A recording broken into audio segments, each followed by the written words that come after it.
Let's get to one of the top stories of 2009. Has, of course, been Berkshire Hathaway's planned $26 billion takeover of Burlington Northern, one of the biggest M&A deals that we saw.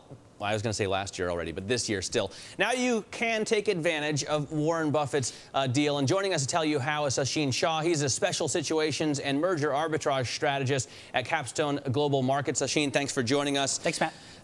Not quite yet over 2009. Still a couple days here. That's I almost right. slipped there. But there's still a way you can make money on a 2009 deal coming into 2010. There are three options that you put forth in a note that I got from you. Let's start with the B&I deal spread, because it's always the most obvious merger option. Yeah, it's the obvious. So the spread, depending on if you're using kind of a end of February close, and if you include the dividend, it's approximately 8.5 to 10%. If you're using potential shareholder vote same day, where the B&I shareholder vote is going to be February 11th. If you use that date as a potential close, you're looking at 12 to 14% annualized spread. That's better than a drug maker spread. That is correct. And so that's why we're telling clients that this is something of interest to their portfolio, or should be put in their portfolio potentially on the spread alone. You can also take advantage of the fact that these shares will be in short supply. I'm talking about Berkshire Hathaway shares. Correct.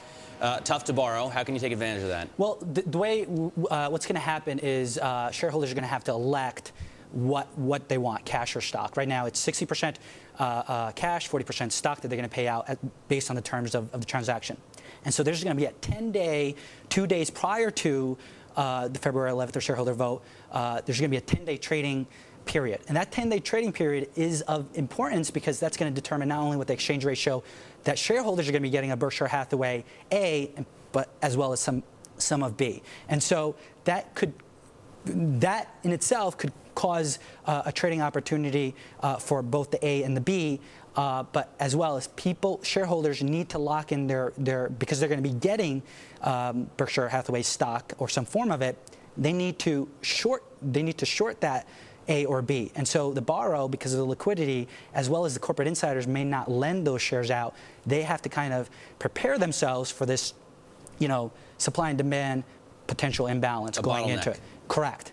And that's where we see the opportunity. So locking in the borrow of not only the A, but potentially the B. And now B is offering, they're going to have a shareholder vote January 20th, I believe, to split that 50 to 1. So that's going to be an interesting situation where the Bs are going to be trading 50 times lower, approximately $65. And why? This makes it easier for them to do the deal. Well, it makes this is a payment for the B&I shareholders. Now, this could also cause the supply-demand imbalance to be exasperated, because right now the A and B is trading flat or slightly negative. Berkshire Hathaway A relative to B. And so if there is event-driven funds basically shorting A or B, or potentially more of B, especially after the 50 to 1 split, that spread could widen.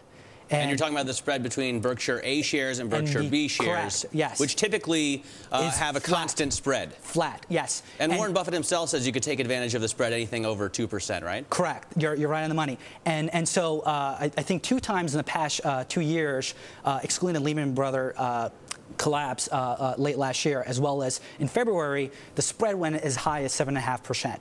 And so the opportunity is, it's currently flat, slightly negative, and because of this technical imbalance where Berkshire Hathaway corporate insiders as well as Warren Buffett himself are not able to, because of the lockup, take advantage of the spread. And so event-driven funds, the market could take advantage of the spread where it could widen further. All right, so this is some very technical stuff, but this is what you do for Capstone. Correct. And you're talking about, you're looking at right now maybe 100 different events, 100 different special situations besides this where people can make money, and you say that is actually escalating. The number of events that you analyze actually is escalating. The deals are actually escalating going into 2010. Yes, I mean, you've seen a kind of flurry not only in November, but the past 2 weeks we've seen smaller transactions as well as LBO or financial companies acquiring or making deals. So we basically see that,